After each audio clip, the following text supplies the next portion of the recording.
Richard Rohr's Falling Upward, revised and updated, A Spirituality for the Two Halves of Life, reads like a companion for the second act of an American life, an invitation to reframe failure, loss, and the slow unmaking of youthful certainties as the very materials of spiritual growth. Rohr writes with the calm authority of a seasoned guide who has watched countless people stumble, grieve, and then discover a deeper freedom on the other side.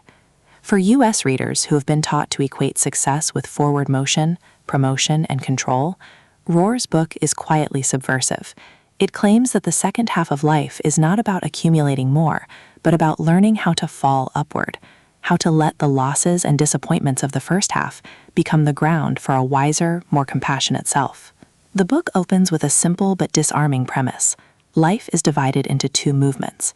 The first half is about building identity, establishing boundaries, achieving competence, and securing a place in the world. It is the era of career, family formation, and the fierce work of becoming someone. The second half, Rohr argues, is the time when those very achievements can become obstacles.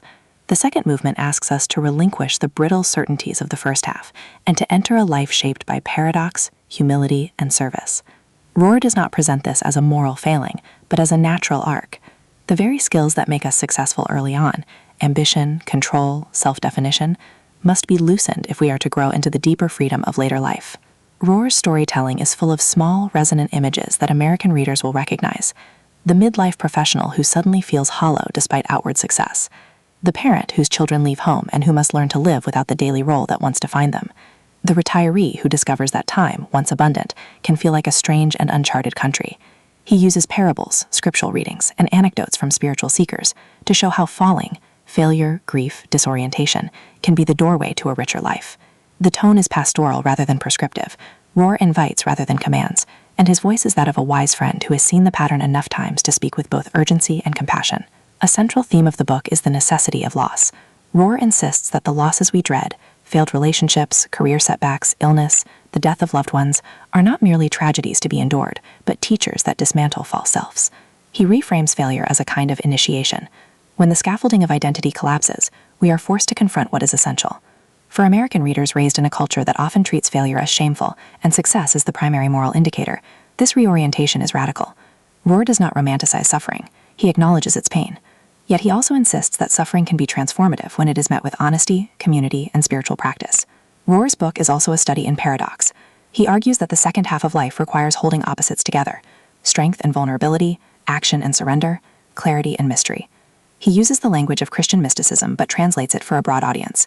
The spiritual life is not a retreat from the world, but a deeper engagement with it, informed by humility and compassion. Rohr's reflections on paradox will resonate with American readers who have felt the tension between ambition and meaning, between the desire to control outcomes and the recognition that some things must be received rather than manufactured. Another major strand of the book is the role of spiritual practice and community. Rohr emphasizes that falling upward is not a solitary achievement. It is supported by practices, silence, prayer, contemplative reading, and by communities that can hold us when we are unmoored. He critiques the rugged individualism that often shapes American spirituality and leadership, arguing that the second half of life requires interdependence. For readers in the United States who live in fragmented communities and who often treat faith as a private commodity, Rohr's insistence on communal formation is both corrective and hopeful. We are shaped by others, and our wounds are healed in relationship. Rohr is particularly attentive to the transformation of identity. He describes how the ego's need for status and certainty must be loosened so that a truer self, grounded in love and service, can emerge. He uses psychological language alongside theological insight, drawing on Jungian ideas about individuation and on Christian notions of kenosis, self-emptying. The result is a portrait of spiritual maturity that is both psychological and theological. Maturity is not merely the accumulation of wisdom, but the capacity to hold one's own contradictions and to act from a place of humility.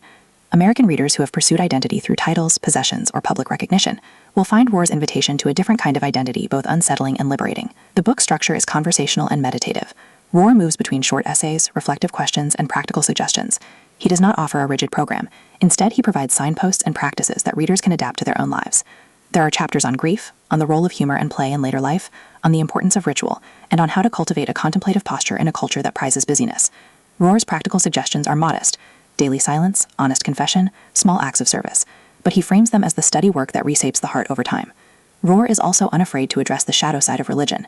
He critiques forms of faith that become rigid, judgmental, or focused on moral superiority. He warns against spiritual bypassing, the tendency to use spiritual language to avoid facing real pain, and he calls for a spirituality that is honest about human brokenness. This critique will resonate with American readers who have seen religion used as a tool of exclusion or as a mask for power. Rohr's alternative is a spirituality rooted in vulnerability and compassion, one that welcomes doubt and honors the messy realities of human life.